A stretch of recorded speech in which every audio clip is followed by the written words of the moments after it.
Oh yeah, it's talking about the Switch 2, boy. Man, before I even buy the Switch 2, let me check my wallet though. I know I got enough, man. I just gotta double check. Oh my god!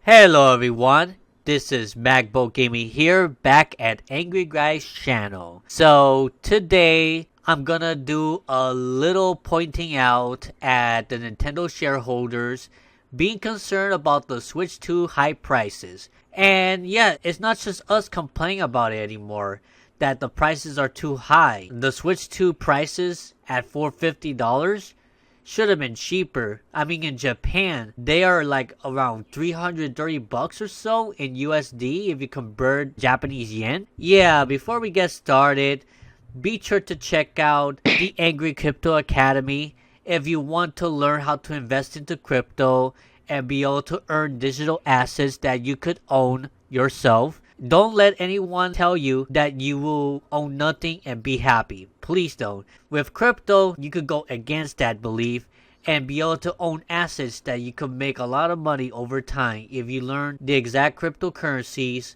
you should invest in that could probably give you great gains in the future. No guarantees, no financial advice, but check out the Angry Crypto Academy if you want to learn more. And also check out his Rumble as well. Yup, in the description below, where there is a lot less censorship over there at Rumble compared to YouTube, which is pretty much the censor station all over YouTube. So he's also uploading content on there. When he does his live stream, he gives priority to Rumble. So definitely check that out as well. It's definitely worth it. And you can check out my YouTube channel as well as Magbo Gaming, where I post videos about gaming discussion, mainly about Nintendo, me hunting down video games, and some other stuff as well. I hope you enjoy as well. Now let's get on to this video. I'm not going to commentate on the entire video because it's 16 minutes long, but I'm going to give you guys an idea on why is it so expensive and why the shareholders are actually concerned of high prices in the long term. Called the Krusty Krab 2.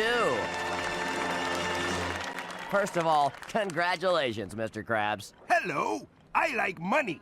What inspired you to build a second Krusty Krab right next door to the original? Money! So yeah, let's see how it goes. With Nintendo characters elsewhere. And while I would absolutely love to take that headline and run with it, I figured it was probably exaggerated a little bit. Sure enough, when I went through the article, I found the source and decided to go straight to that. And it comes back to the general shareholders meeting that occurred last week. Now, I think I briefly touched up on the shareholders meeting last week when we were discussing the game key cards. And I don't know if I missed the Q&A portion that pops up, or maybe it was uploaded a few days later because it needs to get translated. Not sure. I remember seeing headlines about some of these questions, but I do not remember seeing this PDF, and that could have just been me missing it. So I decided to read through it because this kind of stuff is very entertaining to me, and I think I found some relevant bits of information that are worth sharing with you lovely people. Especially because I think there was at least one, maybe two moments where I was kind of like, okay, I think we're getting something here. Some kind of tangible feedback about the events leading up to the launch as well as the post-launch. Because remember, a lot of people just assumed that everything leading up to the launch was just white noise and that it was a very small bubble on the internet. But I think that there are clear proofs that despite the fact that there were early sales for the Nintendo Switch 2, there is still a lot that Nintendo has to do in order to ensure that the Switch 2 continues to be sold. And they're very much aware of what's going on. Yeah, they're very much aware of the long-term path of the prices. If they see that the sales are slowing down for a period of time, if they see that all of these hardcore Nintendo fans already got the system, so now you have to depend on the sales from all the casual gamers out there, and a lot of them aren't going to be able to afford $450 for the console alone, or $500 if you want it with Mario Kart World Digital. Especially for their kids. Like, they're gonna want to go elsewhere or just buy the Nintendo Switch 1 or buy a Steam Deck. That there are cheaper options out there, honestly. So when they see the markets out there, they're gonna have to adjust the price at some point. So at least they have acknowledgement for it. Let's keep seeing what else they will say about this.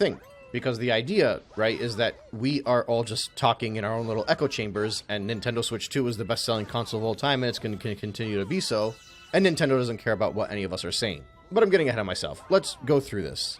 So this whole Q&A section goes over roughly 18 questions. I might skim past some of them, and other ones I might put a little bit more effort in. It just depends on what's worth talking about. So Furukawa was asked about the visual content business, basically upcoming films and alternative forms of media in which that Nintendo's IP can get into people's homes. How to get them in front of screens for children to fall in love with Nintendo's IP. And it's just typical answers. He's talking about how great the Mario Bros. Movie did and how they have another sequel coming up, as well as a Zelda movie beyond that. And he's saying that they're being very proactive on this, but they also can't discuss any plans beyond the Zelda movie at this time. But they are working on various other projects. The next question. Okay, and before I continue, I remember they said something, if you cannot afford a Switch 2, try to enjoy Mario in the game in other ways, shape, or form. So, you know, it's not just video games that they are really making money out of these days. It's also theme parks, it's also the movies that are coming out and stuff.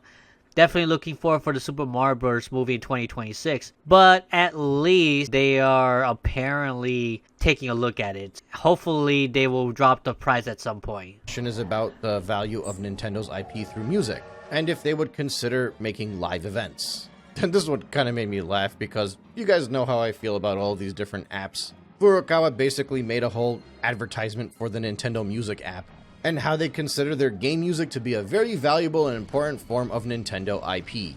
But the app is more than just a music app. It allows users to listen to the music while viewing relevant game images.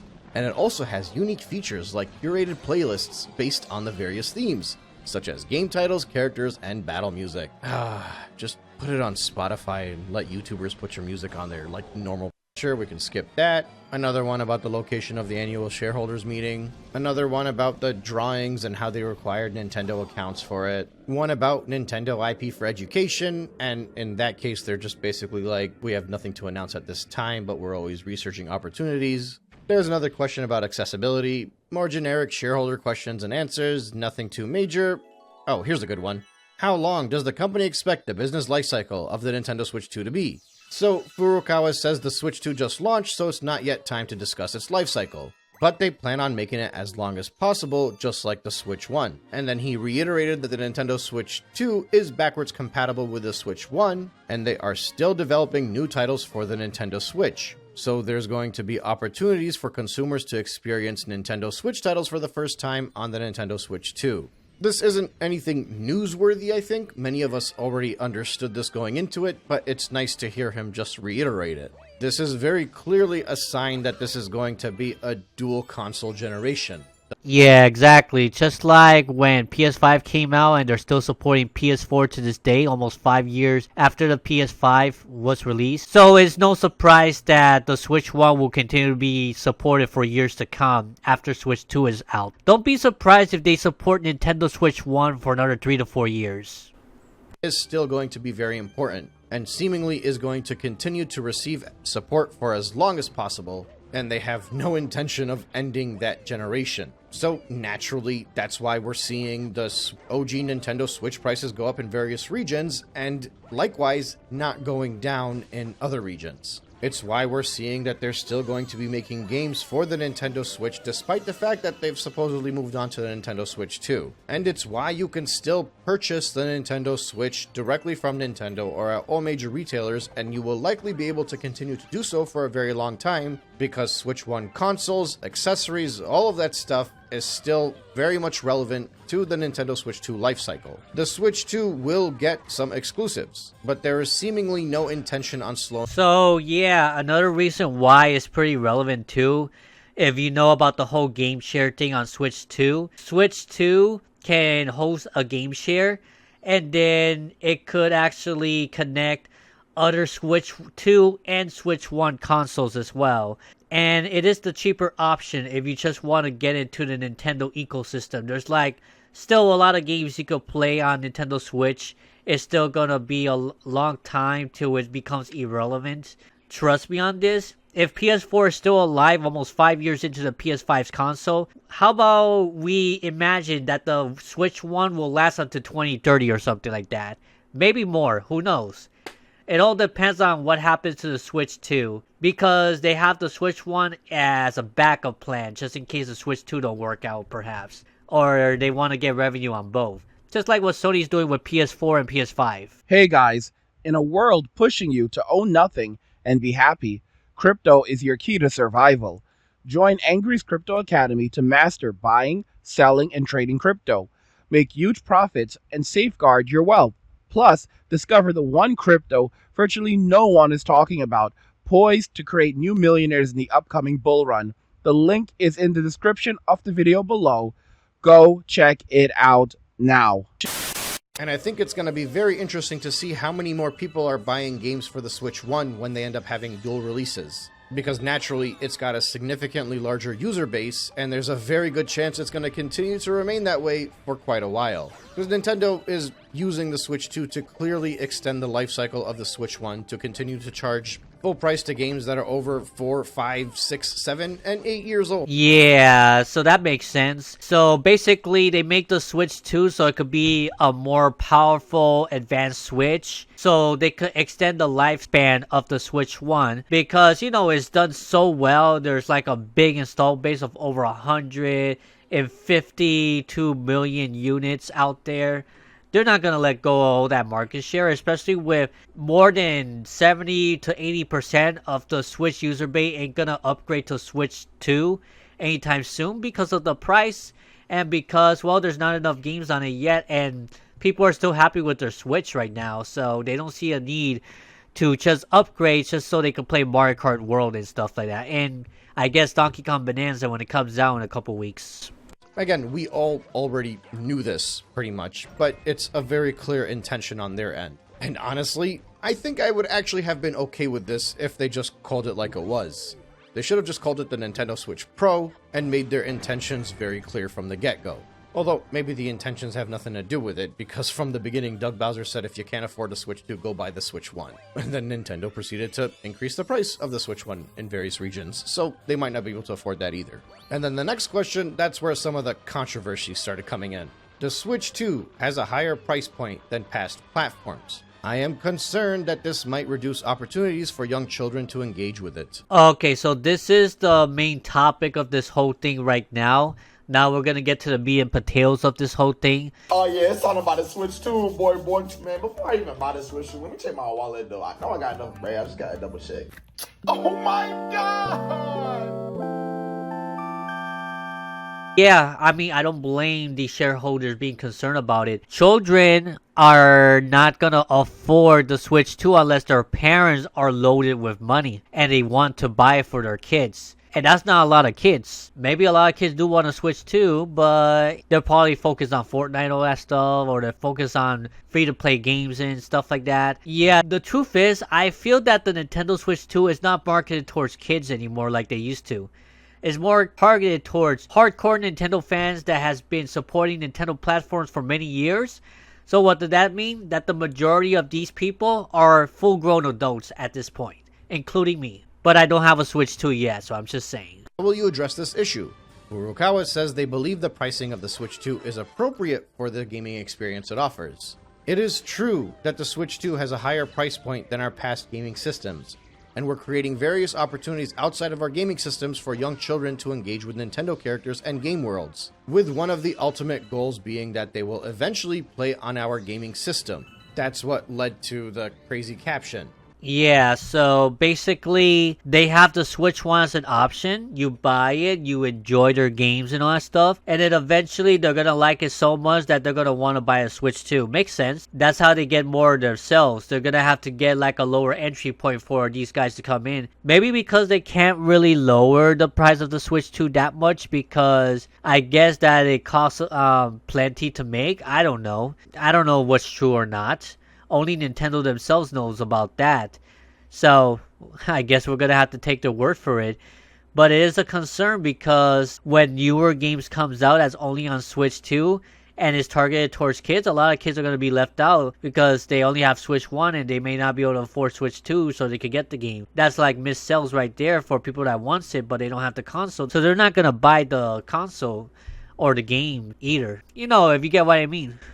Says fans who can't afford a Switch 2 should engage with Nintendo characters elsewhere. You know, when you put it like that, it sounds a lot worse, but that is kind of what he's saying. He's saying we realize our Switch 2 is very expensive. And we're hoping that using the movies and the theme parks and whatnot, or even the more affordable Switch 1, people will get sucked into our IPs and then decide that it's time for them to spend money on the Switch 2. So they think that after we get into Switch 1, their theme parks and their movies as well, and all other stuff that they have like merchandise or plushes and all that stuff, you enjoy all that. It's like, oh, you love all that stuff? Then yeah, you could spend $450 to $500 on our Switch 2. They haven't really directly said anything about price drops. They don't even want to talk about price drop right now, because if they see that it's still selling and they could get away with it, then why would they have to lower the price, right? So you want to buy the Switch 2, but you don't have enough money. Let me help you. Your first option is to sell your games. I'm sure you have many lying around that you haven't played in like 3 years, so sell them. Sell your first Switch. Now, every time Nintendo releases a new console, I sell my previous one, and I recommend that you try that out because you don't need every single console. Wait for your birthday or Christmas. Trust me, I know you want it day one, but just chillax. It's not running away from you. It's not going anywhere. And lastly, work overtime. I think that speaks for itself. 5 million units already sold on Switch 2 kind of tells them at the moment that they have plenty in stocks, but also people are still buying it, honestly. They're still going to buy that at a very high price no matter what. So they have no reason to lower the price. So the people that don't want to pay the expensive price, well, you're going to get left out for now. When you look at it in the context of what he's saying that is actually what he's implying. And it's the same thing that Doug Bowser was implying before. Through other ways of being able to get sucked into Nintendo's IP, we're hoping that people realize that it's worth spending extra money on the Switch 2 because they like our IPs. He also mentioned that they incorporated various features into the Nintendo Switch 2, but that was kind of like a quick bullet point that he mentioned. He was a lot more about that Disney route, that route of like, yeah, we're trying to get people sucked in through movies and games and just get pulled into the whole idea where they believe that it's worth it for them to overspend on something that is not worth this much. The value of Nintendo is in their IP, in the characters, not in what you're actually getting from it. It's not tangible. So they justify the high price because of the mascots, the Nintendo mascot like Mario, Yoshi, Kirby, Link from Zelda, Pikachu from Pokemon, Xenoblade. You know, all those IPs out there that are very recognizable by the masses and stuff like that. You know, it's just, that's what brings it value, not the technology itself, not the ships inside. Because if you take out all the IPs, yeah, technology wise it's supposed to be cheaper, right? It's supposed to be worth less than what it is worth right now. So it's like when you buy branded stuff, if you buy something with a name, you have to spend more tax on the branded name than what the item's all about. And it could be the exact same item, the exact same shirt, the exact same product.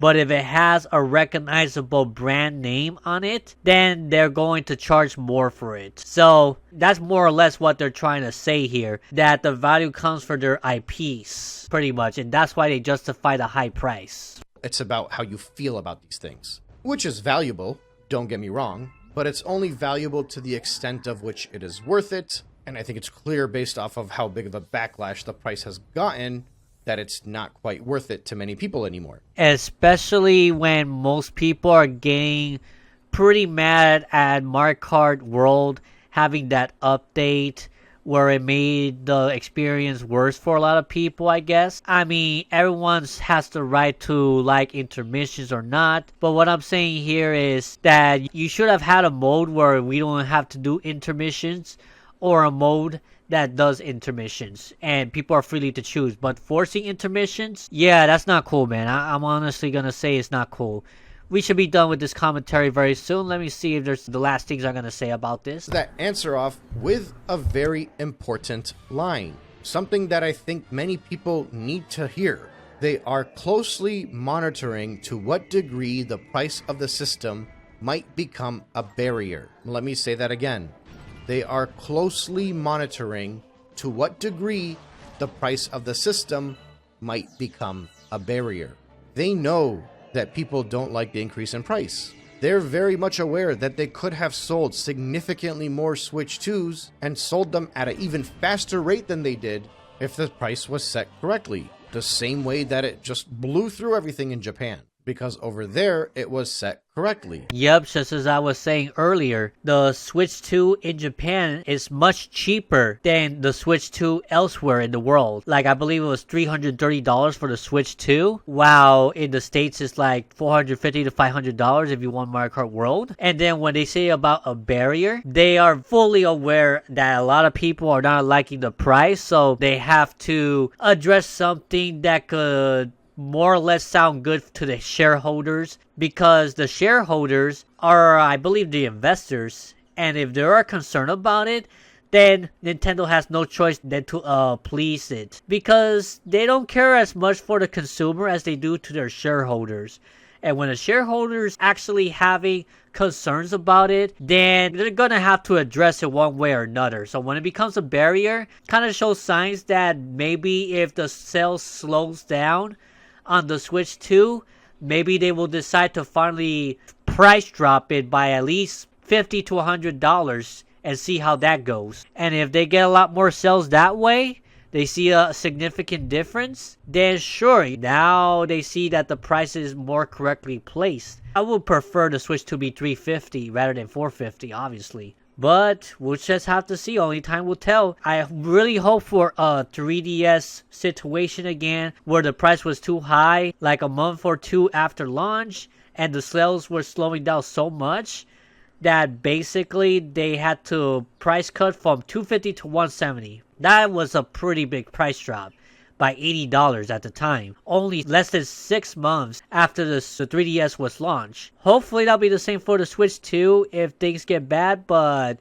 with those high sales numbers keeping up right now, don't expect it anytime soon yet. So yeah, that's pretty much my commentary. I hope that you enjoy. I hope that my commentary help you understand what's going on here and to have a little hope that maybe Nintendo will price drop the whole thing in the near future if the sales slow down and becomes a barrier like they say. Only time will tell. I would say if you don't already have a Switch 2 and you're not satisfied, don't even think about buying it right now until you feel that it's finally worth the price, until you could actually afford it. So yeah, that's about it. Be sure to check out my channel at Magbo Gaming if you want to check out more videos about me discussing about video games issue, especially about Nintendo, me game hunting different games in many retro gaming stores out there, showing off my collections out there, and yeah, I hope that you enjoy. So yeah, check out Angry Crypto Academy if you want to learn how to invest in cryptos, and be sure to own assets, because do not convince anyone that you will own nothing and be happy. Also check out his Rumble where there's almost no censorship over there. And yeah, I'll see you all in the next one. Magbo out and peace.